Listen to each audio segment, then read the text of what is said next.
पंजाब की राजनीति में इस वक्त एक बड़ी सियासी सुनामी देखने को मिल रही है। निकाय चुनाव के नतीजों ने पूरे राज्य का राजनीतिक माहौल बदल दिया है। आम आदमी पार्टी यानी आप ने ऐसा प्रदर्शन किया है जिसने कांग्रेस, बीजेपी और शिरोमणि अकाली दल तीनों को बड़ा झटका दिया है। शुरुआती रुझानों से लेकर लगातार सामने आ रहे नतीजों तक आप 500 से ज्यादा सीटों पर जीत या बढ़त दर्ज करती दिखाई दे रही है और इसे पंजाब की राजनीति का बड़ा टर्निंग पॉइंट माना जा रहा है। पंजाब के 102 शहरी निकायों में हुए इस चुनाव को 2027 विधानसभा चुनाव के पहले का सबसे बड़ा राजनीतिक सेमीफाइनल कहा जा रहा था। 8 नगर निगम, 76 नगर परिषद और 21 नगर पंचायतों में हुए मुकाबले पर पूरे देश की नजर थी।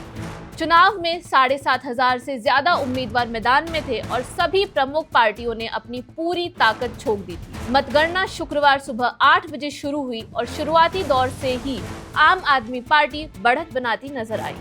जैसे जैसे नतीजे सामने आते गए, तस्वीर साफ होती गई कि मुख्यमंत्री भगवंत मान के नेतृत्व में आपने शहरी वोट बैंक पर अपनी मजबूत पकड़ बना ली है। कई नगर निगमों और परिषदों में पार्टी के उम्मीदवारों ने विपक्ष को पीछे छोड़ दिया।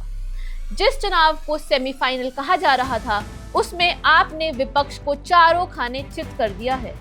पंजाब के वोटर ने एक बार फिर बता दिया है कि राज्य की राजनीति में किस पर भरोसा सबसे ज्यादा है। सबसे दिलचस्प बात ये रही कि जिन इलाकों को कभी कांग्रेस या अकाली दल का मजबूत गढ़ माना जाता था, वहां भी आम आदमी पार्टी ने शानदार प्रदर्शन किया। कई शहरी क्षेत्रों में पार्टी ने पहली बार बड़ी बढ़त बनाकर पारंपरिक राजनीति समीकरण को बदल दिया। राजनीतिक विश्लेषकों का मानना है कि शहरी वोट बैंक पर मजबूत पकड़ किसी भी पार्टी के लिए विधानसभा चुनावों में बड़ा फायदा साबित हो सकती है।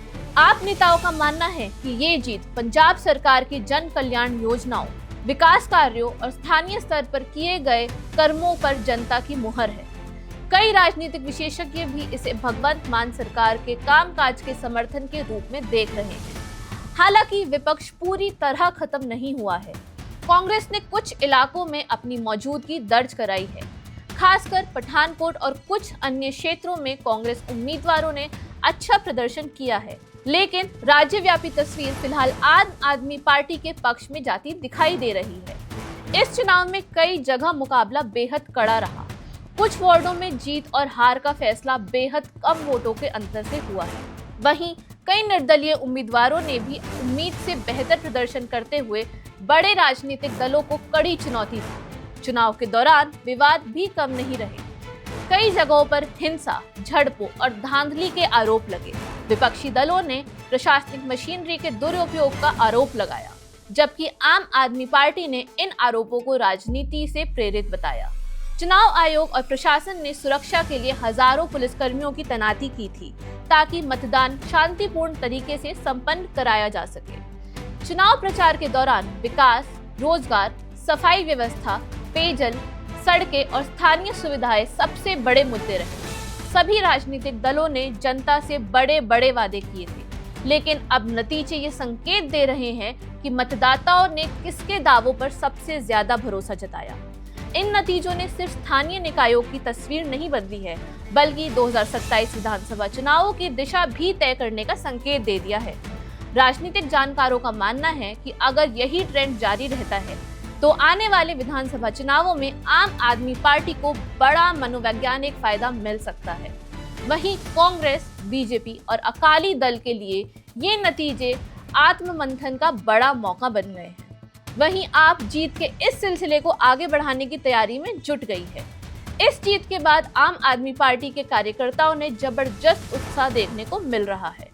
कई जगहों पर समर्थक ढोल नगाड़ों के साथ जश्न मनाते दिखाई दिए। पार्टी नेताओं का कहना है कि ये सिर्फ शुरुआत है और आने वाले समय में वे पंजाब के विकास को और गति देंगे।